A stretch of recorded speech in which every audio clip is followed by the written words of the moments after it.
Hola, hola, soy Valen y bienvenidas al penúltimo día de nuestra lectura de Segunda de Corintios. En el capítulo del día de hoy, Pablo nos va a hablar acerca de dos extremos que conviven dentro de una vida cristiana y en medio de esos dos extremos que él estaba viviendo, Dios le da una frase, le dice, bástate en mi gracia, que mi poder se perfecciona en la debilidad. Así que vayamos a leer el capítulo del día de hoy y veamos qué es lo que Dios tiene para mostrarnos. En los primeros 6 versículos, Pablo empieza contándonos que tuvo visiones y revelaciones tan grandes que incluso él dice que fue llevado hasta el tercer cielo. Y esta es otra forma de decir que fue llevado hasta la misma presencia de Dios. Incluso dice que escuchó palabras que no tenía permitido repetir. Pero si nos damos cuenta, él nos empieza a contar todo esto desde una tercera persona, como si él no quisiera ponerse al centro. Pablo sabía que todo lo que había experimentado podía ser fácilmente presumido, pero él se contiene de hacerlo, porque Pablo prefería que lo miren por su obediencia diaria y no tanto por las experiencias extraordinarias que Dios le había permitido experimentar. Los momentos que Dios nos regala sí, son asombrosos y son reales, pero la verdadera madurez espiritual se ve en la obediencia diaria, se ve en cuánto nosotros morimos a nosotros mismos para seguir a Cristo. Leemos del versículo 7 al 10. Y dada la extraordinaria grandeza de las revelaciones, por esta razón, para impedir que me enalteciera, me fue dada una espina en la carne, un mensajero de Satanás que me abofetee, para que no me enaltezca. Acerca de esto, 3 veces he rogado al Señor para que lo quitara de mí, y Él me ha dicho, te basta mi gracia, pues mi poder se perfecciona en la debilidad. Por tanto, con muchísimo gusto me gloriaré más bien en mis debilidades, para que el poder de Cristo more en mí.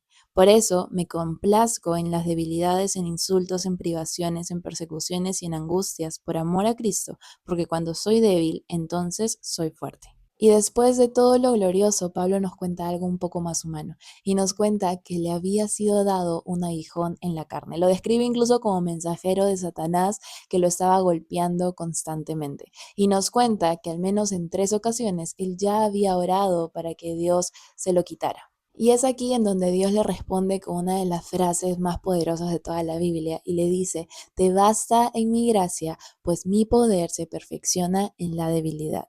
Y es aquí en donde Pablo cambia de chip y empieza a dejar de ver este aguijón en la carne como un obstáculo o como algo negativo y empieza a verlo como un área, un espacio en donde Dios iba a mostrar su poder. Todos tenemos un aguijón y quizás nuestro aguijón no es el mismo que Pablo tenía en ese momento, pero todos tenemos algo que nos recuerda lo frágiles que somos y lo mucho que necesitamos de Cristo.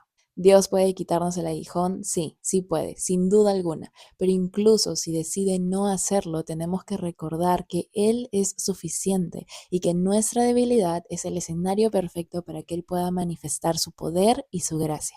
El versículo 11 al 18, Pablo nos dice que se había hecho insensato, que se sentía insensato de hablar de sí mismo tanto. Recordemos que a Pablo no le gustaba centrarse en sí, pero los corintios lo habían puesto en esta posición en donde sí o sí tenía que defender su ministerio. Los corintios debieron haber podido defender el ministerio de Pablo porque ellos habían sido testigos de primera mano de todo lo que Dios había hecho a través de Pablo y a través de su ministerio. Pablo aquí no estaba buscando aplausos o reconocimiento o ganarle a las otras personas que andaban por ahí predicando también, sino de hecho que él solamente quería recordarles las señales, los milagros y los prodigios que Dios había hecho a través de su ministerio. Y Pablo sigue con algo precioso y les dice que él no estaba buscando lo suyo, sino que los estaba buscando a ellos, como el amor de un padre que es capaz de desgastarse y darlo todo por sus hijos con tal de que ellos estén bien. Igualito, ese es el corazón de Jesús. Él lo da todo, Jesús se entrega por completo, incluso aunque no le demostremos el mismo amor de vuelta. Y terminamos leyendo el versículo 19 al 21. Dice, todo este tiempo ustedes han estado pensando que nos defendíamos ante ustedes. En realidad, es delante de Dios que hemos estado hablando en Cristo, y todo esto, amados, es para su edificación. Porque temo que quizá cuando yo vaya, halle que no son lo que deseo, y yo sea hallado por ustedes que no soy lo que desean, que quizá haya pleitos, celos, enojos, rivalidades, difamaciones, chismes, arrogancias, desórdenes. Temo que cuando los visite de nuevo, mi Dios me humille delante de ustedes, y yo tenga que llorar por muchos que han pecado anteriormente y no se han arrepentido de la impureza, inmoralidad y sensualidad que han practicado. Siento que hemos pasado por tres personalidades de Pablo diferentes y en esta que estamos leyendo ya para terminar es un tono muy serio. Aquí Pablo les dice que de verdad tiene miedo, que teme encontrarlos en pecado, que teme encontrarlos en pleitos, en complicaciones. Y es que ese era su temor real. Él cuidaba la santidad de los corintios. Y de hecho esto es de admirar porque Pablo no solamente buscaba llevarse bien con ellos, porque llevarse bien con las personas es fácil. Él buscaba cuidar su santidad y eso muchas veces implica que nosotros llamemos la atención, que estemos pendientes de la otra persona y cuidándolos en amor, justamente como Pablo estaba haciendo aquí con los corintios. La gracia de Dios no es una licencia para seguir viviendo como venimos viviendo. La gracia de Dios nos sostiene y nos llama a arrepentirnos y a vivir en santidad cada día más. En el capítulo de hoy hemos visto a Pablo desde lo alto con sus visiones, nos ha hablado acerca de su aguijón en la carne y ha terminado hablándonos acerca de uno de sus temores con los corintios. Y en todo esto podemos ver que Cristo era el centro. Y qué hermoso sería llegar a ese punto en donde no importa qué tan alto, qué tan bajo, qué tan triste o qué tan felices estemos, Cristo siga siendo el centro de todo. ¿Qué es lo que Dios nos ha tratado de mostrar en esa temporada de nuestras vidas para que aprendamos que sin Él sería imposible de hacer?